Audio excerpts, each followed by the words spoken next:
blow up the trumpet in the new moon, in the time appointed, on our solemn feast day, for this was a statute for Yasharal and a law of the Elohim of Yaakov. Psalms chapter 81, verses 3 through 4. Is the new moon the beginning of the Hebrew month? Is the new moon an appointed time and a solemn feast day? Are we to observe the new moon, or are we commanded to observe the new month? These questions and more will be addressed in this documentary as we present the laws, statutes, and prophecies regarding the new moon and the new month observances for the children of Yasharal in the Bible. The Hebrew word translated to new moon and new month in the Torah is Chodesh, H2320, Chodesh, from H2318, the new moon, by implication a month, monthly, new moon. The root word for Chodesh is Hadash, H2318, Hadash, a primitive root to be new, causatively to rebuild, renew, repair. The root word Hadash, meaning renewed, further defines the word Chodesh as a renewal of sort. However, the definition implies a renewal of the month and the moon. But is this translation and definition biblically sound? In English language, the word month is derived from the English word moon. But this is not the case in the Hebrew language. The Hebrew word for moon is Yeriach, H3394, Yeriach, from the same as H3391, the moon, moon. The root word for Yeriach is Yerach, H3391, Yerach, from an unused root of uncertain signification, a lunation, that is, month, month, moon. In examining the definition root word of the Hebrew word for moon, we can see that it also provides the word month, but it identifies what type of month, a lunation. Merriam-Webster's dictionary defines it as the following. Lunation, the period of time averaging 29 days, 12 hours, and 44 minutes, and 2.8 seconds, elapsing between two successive new moons. So if the lunation averages 29 and a half days in a lunar month, then with 12 months in a year, that would make a lunar year of only 354 days, which is too short to complete a full calendar year. If you use 13 lunations, then you would get 383.5 days in a year, which is too many days for a single calendar year. If we refer to Genesis chapter 1, where the sun, moon, and stars were created, we can verify that they were not created until the fourth day in creation. So if the moon was not created until the fourth day, then how can the new month always begin with a new moon? And Elohim said, "Let there be lights in the firmament of the heaven to divide the day from the night, and let them be for signs and for seasons and for days and years. And let them be for lights in the firmament of the heaven to give light upon the earth." And it was so. And Elohim made two great lights, the greater light to rule the day, and the lesser light to rule the night. He made the stars also. And Elohim set them in the firmament of the heaven to give light upon the earth, and to rule over the day and over the night, and to divide the light from the darkness. And Elohim saw that it was good. And the evening and the morning were the fourth day. Genesis chapter 1, verses 14 through 19. We can further see the differences between Yerach, lunar month, and the calendar month, Chodesh, if we examine their individual usages in the Bible. The word Yerach is used 13 times in the Bible. Each usage of the word Yerach, when translated to the English word month, was used mainly during times of captivity and tribulation, but never pertaining to the law or calculation of feast days. In contrast, when we examine the Hebrew word Chodesh, translated to new month or month, it is used 279 times. In the first 5 books of the Bible pertaining to the law, there is not one single translation of the word Hodesh to the English word moon. Even if we examine the gospel written in Greek in the New Testament, we will see that the Greek word translated to new moon was a mistranslation as well. Let no man therefore judge you in meat, or in drink, or in respect of a holy day, or of the new moon, or of the Shabbat days, which are a shadow of things to come, but the body is of the Mashiach. Colossians chapter 2, verses 16 through 17. The Greek word translated to new moon is numenea, G3561, numenea, feminine of a compound of G3501 and G3376, as noun by implication of G2250, the festival of the new moon, new moon. If we break down the root words of the Greek word translated to new moon, we will see some interesting inconsistencies. The root word of new, naos, G3501, a primary word including the comparative, new, that is, youthful or fresh, figuratively, regenerate, new, young. Root word of manea, mane, G3376, a primary word, a month, month. So if you place the two Greek words together, naos and mane, to make numenea, you literally get new month. There is no mention of the word moon in any of the Greek root words of numenea. In Isaiah chapter 1, Yahweh tells us through his servant the prophet Isaiah that he cannot away with the commanded gatherings, including the monthly gathering of the Hodesh, which was mistranslated in English to new moons. Bring no more vain oblations. Incense is an abomination unto me. The new moons and Sabbaths, the calling of assemblies, I cannot away with. It is iniquity, even the solemn meeting. Isaiah chapter 1, verse 13. Despite his distaste for vain worship and sacrifices, Yahweh stated that he still cannot away with them. If the word Hodesh being translated to new moons was a correct translation, then this statement by the prophet would be in direct contradiction with another one of his prophecies from Yahweh. The sun shall be no more your light by day, neither for brightness shall the moon give light unto you. But Yahweh shall be unto you an everlasting light, and your Elohim your glory. Your sun shall no more go down, neither shall your moon withdraw itself. For Yahweh shall be your everlasting light, and the days of your mourning shall be ended. Isaiah chapter 60, verses 19 through 20. In Isaiah 60, the word moon was properly translated from the Hebrew word yeriach. The prophecy states that in the kingdom there will be no more sun or moon, for Elohim will be the light. So if the sun and moon will go away in the future, then how can Yahweh state he cannot do away with it? Is it a contradiction or a mistranslation? If you properly translate Hodesh to new month in Isaiah 1, and properly translate Yeriach to moon in Isaiah 60, then there will be no contradiction but clear prophetic messaging. Isaiah 66 further clarifies this mistranslation in the King James Version by specifying what Hodesh in Isaiah 1 means. And it shall come to pass that from one new moon to another, and from one Sabbath to another, shall all flesh come to worship before me, saith Yahweh. Isaiah chapter 66, verse 23.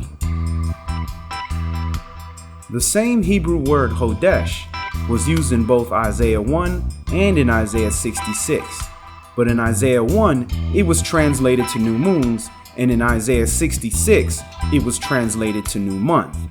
It is the new month feast Yahweh cannot away with, but in Isaiah 60 he clearly states that the Yeriach moon will be done away with.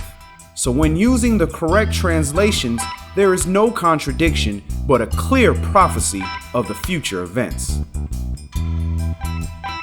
So after looking at the lack or overage of days in the year, when using a lunar month, lunation, of 354 days and 12 moons, or 383.5 days and 13 moons, and then applying the proper translations of Hodesh, we can see that Yahweh esteems the new month, but is doing away with the moon and its lunation. This brings us to the question of why is the new month so important to Yahweh? Yahweh's commanded feast days are given to the children of Yasharal to be observed on specific numbered days of the specific months of the year annually. Without knowing when the month starts, how would one determine when the feast days were? The commanded new month feast for all of the children of Yasharal every month keeps the entire nation on one accord in determining when the feast days are. Deuteronomy 16 states that we are to observe the new months. There is no mention of observing the moon, Yeriach. Observe the month of Abib, and keep the Passover unto Yahweh your Elohim. For in the month of Abib, Yahweh your Elohim brought you forth out of Mizraim by night.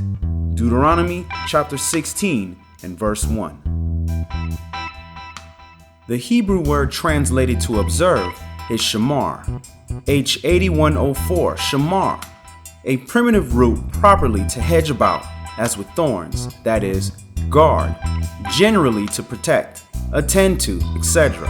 Beware, be circumspect, take heed to, keep, mark, look, narrowly, observe, preserve, regard, reserve, safe, sure, wait, watch. We are to guard, attend, protect, beware, mark, and regard, etc. the new months. The particular new month being referenced in Deuteronomy 16 is Abib, the Hebrew New Year. It is important to observe Abib so you can calculate Passover properly. Given the definition of observe in Hebrew, how are we to do this according to Torah, law? Numbers chapter 10 gives the ordinance of the gathering of the children of Yasharal on the new months. Blow up your trumpets in the beginning of months. Numbers chapter 10, verse 10. The blowing of the trumpets indicates either the gathering of the children of Yasharal, warning of danger by the watchmen, or before going to war. We are not commanded to go to war at the beginning of every month, and we are not attacked at the beginning of every month, but we are commanded to gather at the beginning of every month. The shofar is blown before all commanded gatherings. In the beginning of the months, there was also commanded animal, grain, and drink offerings to be sacrificed. After the offerings were made, the children of Yasharal feasted with the remaining sacrifices. Although through Christ, the perfect sacrifice, we no longer do animal sacrifices, we are still to memorialize the law through the monthly feasting at the beginning of the month. And in the beginning of your months, you shall offer a burnt offering unto Yahweh, 2 young bullocks and 1 ram, 7 lambs of the first year without spot, and 3/10 deals of flour for a meat offering, mingled with oil, for 1 bullock, and 2/10 of flour for a meat offering, mingled with oil, for 1 ram, and a several tenth deal of flour mingled with oil for a meat offering unto 1 lamb, for a burnt offering of a sweet savor, a sacrifice made by fire unto Yahweh. And their drink offering shall be a half hin of wine unto a bullock, and the 3rd part of a hin unto a ram, and the 4th part of a hin unto a lamb. This is the burnt offering of every month throughout the months of the year. And 1 kid of the goats for a sin offering unto Yahweh shall be offered, beside the continual burnt offering and his drink offering. Numbers chapter 28, verses 11 through 15. Because the Hodesh, new month, was a commanded gathering and feast with offerings from all the children of Yasharal, it was a strange thing to be absent from the monthly feast. It would have been assumed of the individual not present that surely something was wrong with the individual, preventing them from attending, either due to some legality of being unclean or some sort of emergency travel that prevented them from attending. Then Yonathan said to Dawid, Tomorrow is the new moon, and you shall be missed, because your seat will be empty. So Dawid hid himself in the field, and when the new moon was come, the king sat him down to eat meat. And the king sat upon his seat, as other times, even upon a seat by the wall. And Jonathan arose, and Abner sat by Saul's side, and Dawid's place was empty. Nevertheless, Saul spoke not anything that day, for he thought, something has befallen him. He is not clean. Surely he is not clean. 1 Samuel chapter 20, verses 18 and 24 through 26. In addition to the offerings, as in all commanded gatherings, we are to burn incense on the new months. Behold, I build a house to the name of Yahweh my Elohim, to dedicate it to him, and to burn before him sweet incense, and for the continual showbread, and for the burnt offerings morning and evening, on the Shabbats, and on the new months, and on the solemn feasts of Yahweh our Elohim. This is an ordinance forever to Yasharal. 2 Chronicles chapter 2, verse 4. Given that there is so much evidence pointing to the observance of the new month versus the observance of the new moon, then how did this practice of observing the moon come into occurrence, and why was it mistranslated? The children of Yasharal have a long history of practicing the ways of the heathens of the neighboring nations. Yahweh warned us of the consequences of this practice. This very practice of practicing the customs of the heathens is why the children of Yasharal were expelled from the land and scattered. And Yahweh commanded me at that time to teach you statutes and judgments, that you might do them in the land whither you go over to possess it. Take you therefore good heed unto yourselves, for you saw no manner of similitude on the day that Yahweh spake unto you in Horeb out of the midst of the fire. Lest you corrupt yourselves, and make you a graven image, the similitude of any figure, the likeness of male or female, the likeness of any beast that is on the earth, the likeness of any winged fowl that flieth in the air, the likeness of anything that creepeth on the ground, the likeness of any fish that is in the waters beneath the earth.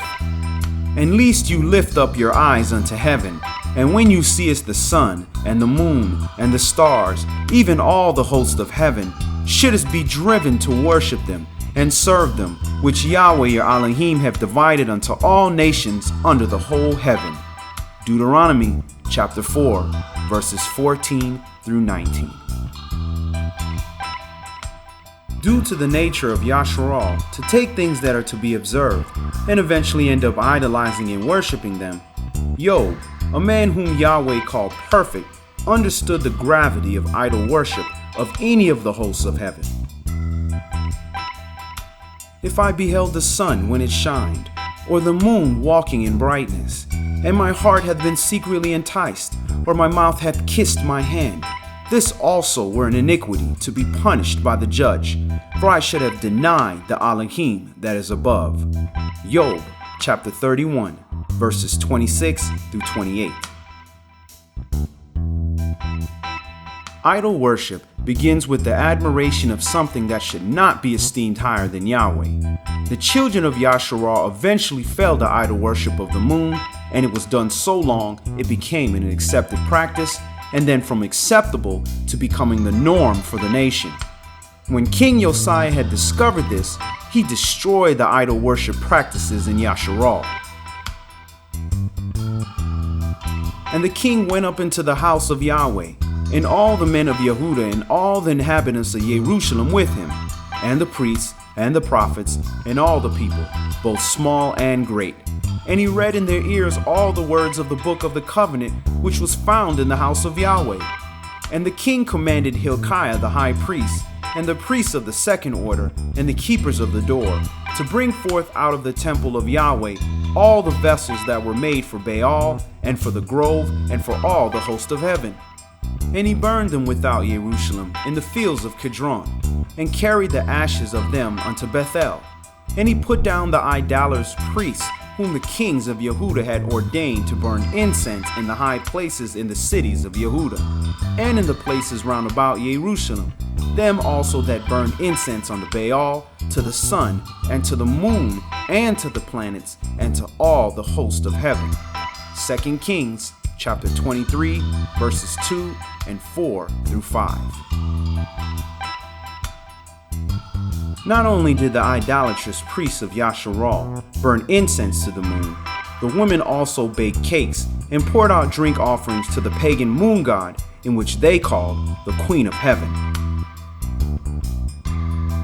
Then all the men which knew that their wives had burned incense unto other gods, and all the women that stood by, a great multitude, even all the people that dwelt in the land of Mizraim and Pathros, answered Yirmiyah, saying, As for the word that you have spoken unto us in the name of Yahweh, we will not hearken unto you. But we will certainly do whatsoever thing goeth forth out of our own mouth, to burn incense unto the Queen of Heaven, and to pour out drink offerings unto her, as we have done, we and our fathers, our kings and our princes, in the cities of Yehudah and in the streets of Jerusalem. For then had we plenty of victuals, and were well, and saw no evil. Yirmiyah chapter 44, verses 15 through 17. The Queen of Heaven was described as the Queen of Heaven, or Frame of Heaven, as the sun was worshipped, not only under the name of Baal Shamayim, Lord of Heaven, but also by that of Melech, or King. It is likely also that the moon was adored as Meleketh Hashamayim, the Queen of Heaven. Some women of Arabia, towards the end of the 4th century, had set up another Queen of Heaven, the Virgin Mary, whom they likewise worshipped as a goddess, by holding stated assemblies every year to her honor, and by offering a cake of bread in her name, whence these heretics were called Caloridians, from the Greek word for cake. In Acts 19, we see the silversmiths who made shrines of the pagan moon goddess Diana for the children of Yasharal were upset over the apostle Saul preaching that the idols were not the true Elohim. Moreover, you see and hear that not alone in Ephesus, but almost throughout all Asia, this Saul had persuaded and turned away much people, saying that there be no gods which are made with hands, so that not only this our craft is in danger to be set at naught, but also that the temple of the great goddess Diana should be despised, and her magnificence should be destroyed, whom all Asia and the world worshipeth. And when they heard these sayings, they were full of wrath, and cried out, saying, Great is Diana of the Ephesians. Acts chapter 19, verses 26 through 28. In Roman mythology, Diana was the goddess of the hunt, the moon, and the birthing, being associated with wild animals and woodland, and having the power to talk and control animals. She was equated with the Greek goddess Artemis, though she had an independent origin in Italy. Diana was worshipped in ancient Roman religion and is revered in Roman neo-paganism and Stregeria. Dianic Wicca, a largely feminist form of the practice, is named for her. Diana was known to be the virgin goddess of childbirth and women. She was one of the 3 maiden goddesses, Diana, Minerva, and Vesta, who swore never to marry. The new moon has no more relevance to the beginning of the month on the Hebrew calendar month than it does on the modern calendar system in America. The new moon falls where it may fall, but never every beginning of a new calendar month. The sun has always been the Earth's timekeeper and the source of light for the moon. However, the moon cycle does determine tides and certain types of seasons. He appointed the moon for seasons. The sun knoweth his going down. Psalms 104, verse 19. Even in Psalms, it says the moon was appointed for seasons. It didn't say for the months. The moon's lunation is a sign in various seasons pertaining to game, fishing, livestock, and agriculture. With Yasharal being husbandmen, shepherds, and farmers, it would be important to understand the moon cycles. In agriculture, it is best to plant seeds of above-ground crops on the new moon. Because they have their seeds on the outside, the lunar gravity causes the seeds to swell and burst. At the full moon cycle, it is the best time to plant root crops because the gravitational pull is strong, pulling more water to the roots, and the light is decreasing, putting energy to the roots. Even in examining the word lunar, there are many interesting derivatives. The word lunar itself is a derivative of the pagan god Luna.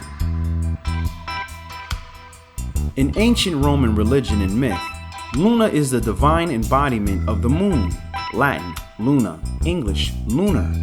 She is often presented as the female complement of the sun, conceived of as a god.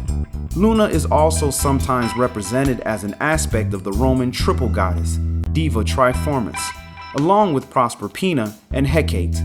Luna is not always a distinct goddess, but sometimes rather an epithet that specializes a goddess, since both Diana and Juno are identified as moon goddesses. The word lunatic is also related to the word lunar. The term lunatic derives from the Latin lunaticus, which originally referred mainly to epilepsy and madness as diseases caused by the moon. Despite Yahweh's warnings of worshiping the moon and his commandments to observe the new months, Yasharal still worshiped the moon, which is clearly madness. So, how did the ancient Hebrews calculate the months prior to the English translation of the Bible? Found deep in the caves of the Qumran was the Dead Sea Scroll fragments dating back to as far as 385 BCE. Contained in these fragments was the Book of Enoch, which detailed a holy calendar given unto Enoch, who was the seventh from Adam. This calendar system had exactly 364 days, 52 weeks with 7 days a week. The months of the calendar were determined by the positioning of the sun, which varied in a precise fashion every month and season in gates. The Enoch calendar system allowed one to determine the day of the month and the season by simply tracking the daylight hours to nighttime hours ratio. Each day of the month has a specific daylight to nighttime ratio. With the Enoch calendar, the new year and all the feast days fall on the same days of the week every year due to the year being precisely 364 days. The Sabbath day is always the seventh day of the week, and the new moon did not signify a new calendar month. There have been many various calendars from various different cultures, but only one calendar is claimed to have been given from Yahweh to man, which is the Enoch calendar. Enoch states that the angel Uriel gave him the calendar. Yahweh warned us by the prophet Daniel about the heathens changing of times and season. Thus he said, "The fourth beast shall be the fourth kingdom upon the earth, which shall be diverse from all kingdoms, and shall devour the whole earth, and shall tread it down, and break it in pieces. And the 10 horns out of this kingdom are 10 kings that shall arise, and another shall arise after them, and he shall be diverse from the first. And he shall subdue 3 kings, and he shall speak great words against the Most High, and shall wear out the saints of the Most High, and think to change times and laws, and they shall be given into his hand until a time and times and the dividing of time." Daniel chapter 7 verses 23 through 25. With the lunation of the moon only being 354 days and 12 moon cycles, a lunar calendar will either be too short of days or have too many days at 383.5 for 13 moons. And all the days of the commandment will be 52 weeks of days, and these will make the entire year complete. Thus, it is engraved and ordained on the heavenly tablets. And there is no neglecting this commandment for a single year or from 1 year to year. And command you, the children of Yasharal, that they observe the years according to this reckoning, 364 days, and these will constitute a complete year, and they will not disturb its time from its days and from its feasts, for everything will fall out in them according to their testimony, and they will not leave out any day nor disturb any feasts. The book of Jubilees, chapter 6, verses 30 through 32. According to the book of Jubilees, there are 364 days in the year and 52 weeks precisely. The Gregorian calendar has 365 days, and the lunar calendar will have either 354 days or 383.5 days. Neither of the two calendars mentioned has 52 weeks exactly, and neither do they have precisely 364 days in the year. The book of Jubilees warns us that if we don't reckon the year properly, it will throw off all the feast days, and the children of Yasharal would forget the feast days, Shabbats, and new months. But if they do neglect and do not observe them according to his commandments, then they will disturb all their seasons, and the years will be dislodged from this order. And they will disturb the seasons, and the years will be dislodged, and they will neglect their ordinances. And all the children of Yasharal will forget and will not find the path of years, and will forget the new months and seasons and Shabbats, and they will go wrong as to all the order of the years. For I know, and from henceforth will I declare it unto you, and it is not of my own devising. For the book is written before me, and on the heavenly tablets the division of days is ordained, lest they forget the feasts of the covenant, and walk according to the feasts of the Gentiles, after their error and after their ignorance. The book of Jubilees, chapter 6, verses 33 through 35.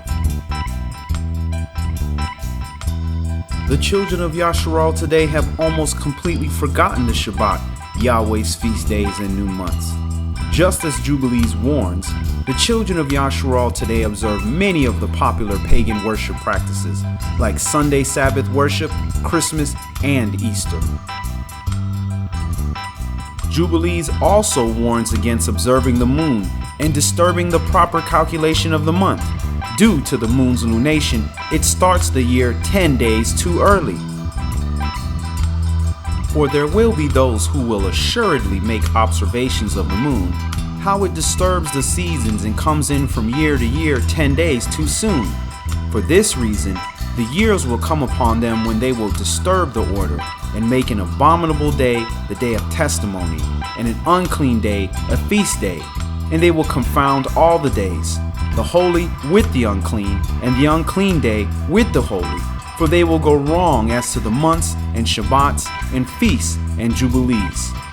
The book of Jubilees, chapter 6, verses 36 through 37.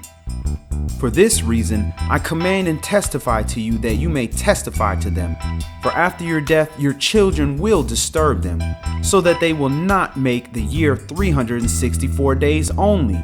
And for this reason, they will go wrong as to do months, seasons, and Shabbats, and festivals, and they will eat all kind of blood with all kinds of flesh.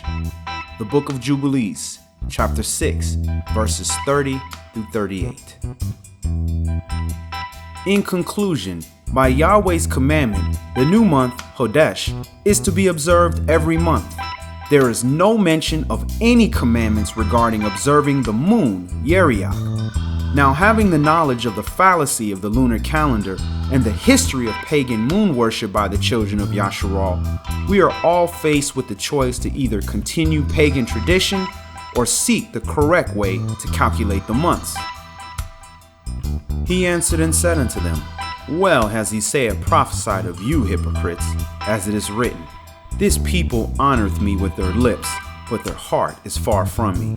Howbeit in vain do they worship me, teaching for doctrines the commandments of men. For laying aside the commandment of Elohim, you hold the tradition of men. Mark chapter 7, verses 6 through 8.